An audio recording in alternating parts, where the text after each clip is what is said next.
guys, and welcome back to my channel. And today we're gonna continue reading The Boy in the Dress. So let's dive right into it. Let me just find the chapter. There we go. Chapter 6, Forever and a Moment. At 10:59 a.m., Dennis was waiting outside Lisa's house. She had said 11 o'clock, but he didn't want to seem too keen. So he waited for his watch to count the seconds until 11.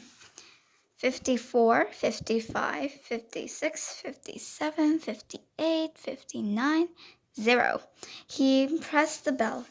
The faint sound of Lisa's voice floated down the stairs, and the blurry vision of her through the glass of the door was enough to make his heart beat faster. "Hey," she said, smiling. "Hey," he said back. Not that he'd ever said hey to anyone before, but he wanted to be like Lisa. "Come in," she said, and he followed her into the house.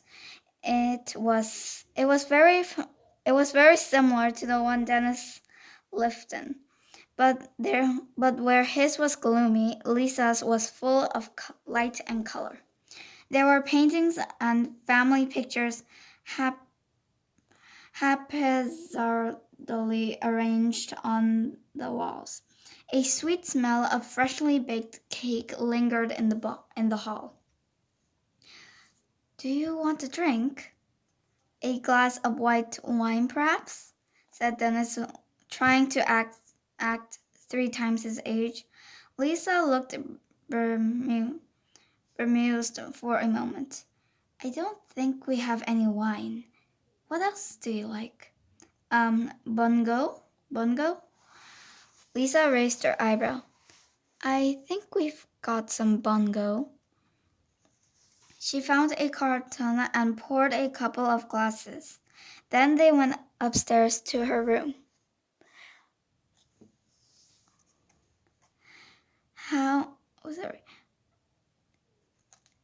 Dennis instantly adored it. In truth, it was how he wouldn't like his room to be.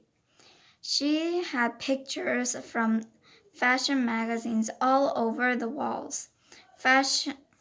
Stylish shoots of beautiful women of glorious and glamorous locations on the shelf.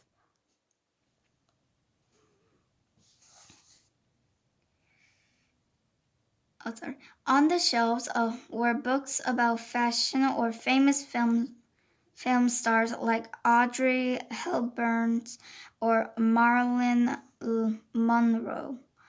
A sewing machine sat in the corner of the room, and she had a big pile of Vogue by the bed. "I'm collecting them," she said. "I've got an Italian one too. It's hard to get here, but it's amazing. The best Vogue is Italian. Heavy though. Would you like to see it?" Would you like to see it?" "I'd love to," said Dennis. He had no idea there were different Vogues around the world.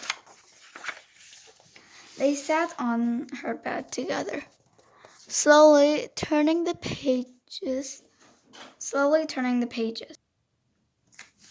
The first shoot was colorful.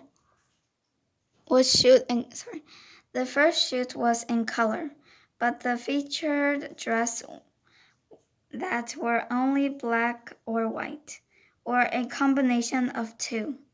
"Wow, that dress is gorgeous," said Dennis. "Chanel. It's probably madly expensive, but it is beautiful. I love the sequins." "And that slit up the side," said Lisa. She traced her finger longingly along the page. What seemed like forever and a moment went by as they studied every page, discussing each detail of every dress. When they reached the end, they felt like they'd been friends forever. Lisa pulled out another magazine to show him one of her favorite shoots, or stories as she called them. It was from an old British Vogue the, and featured lots of models in wigs and metallic metallic dresses. It looked like a scene a sense from a scene from an old science fiction film.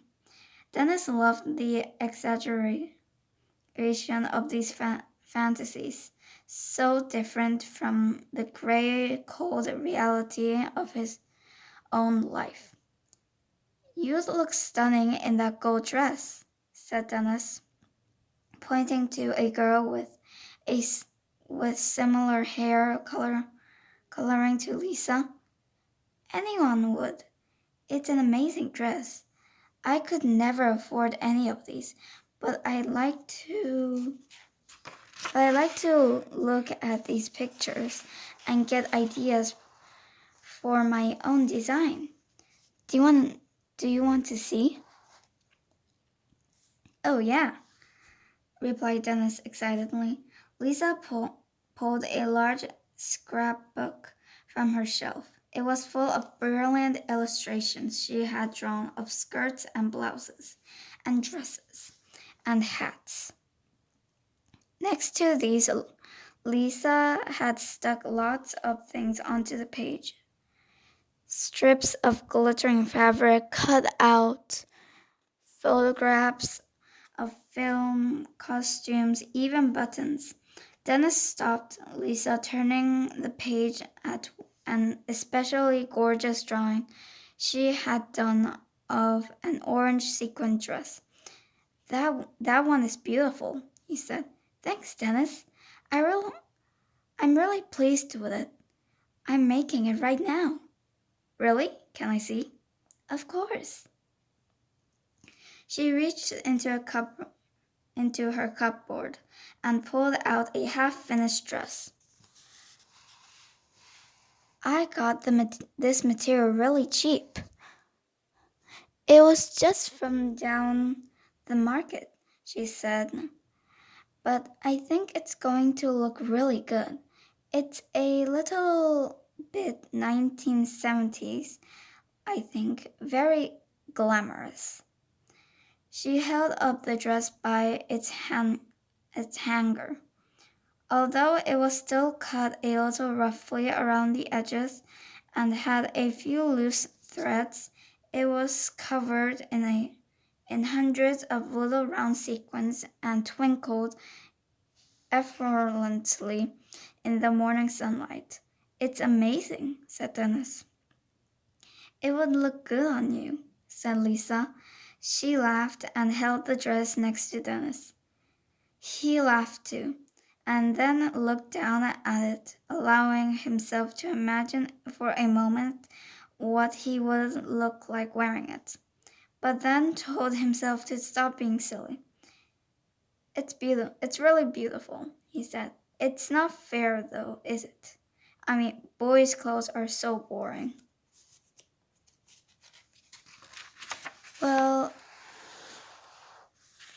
Well, I think all those rules are boring about what people can and can't wear. Surely everyone should be able to wear whatever they like. Sorry, sorry guys. Well, I think all those rules are boring about what people can and can't wear. Surely everyone should be able to wear whatever they like. Yes, I suppose they should, said Dennis. He had never really even encouraged to think like this before. She was right. What was wrong with wearing the thing you liked? Why don't you put it on? Lisa asked with a cheeky smile. There was silence for a moment. Maybe that's a crazy idea, Lisa said, backtracking as she sensed Dennis's awkwardness. But Dresses can be beautiful, and dressing up is fun. I love putting on pretty dresses. I bet some boys would like it too. It's no big deal. Dennis's heart was beating really fast. He wanted to say yes, but he couldn't. He just couldn't. This was all a bit much. I've got to go, he snapped. Really? Really? Said Lisa, disappointed. Yes, I'm sorry, Lisa. Well, will you come to visit me again? Today has been really fun. The next issue of Vogue is out next week. Why don't you come over next Saturday? I don't know, said Dennis as he rushed out of the house. But thanks again for Bongo. The end. And I will see you guys next time for chapter 7, watching the curtains edges glow light. So I will see you guys in the next video for chapter 7. See you guys next time. Bye.